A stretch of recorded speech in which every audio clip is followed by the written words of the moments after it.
Zakopanen Mäkemontes.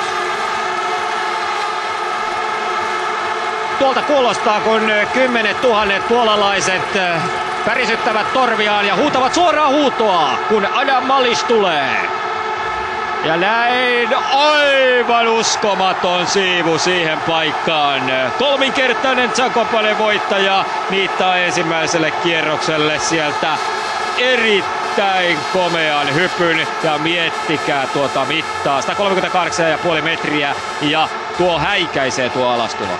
Ajatelkaa kuinka kova kaveri tässä on kyseessä. Mies on tollanen stara Puolassa. Ei ole varmasti helppoa tänä viikonloppuna. Paineet valtavat, mutta jostakin syystä tämä mies viihtyy tuossa kotiyleisön edessä ja tuo huuto ja meteli niin antaa hänelle vaan lisävoimaa. Toki mäki on hänelle tuttu, mutta tämmöinen suoritus tuohon paikkaan on osoitus siitä, että Adam Malysz on kyllä todella kova kaveri henkisesti.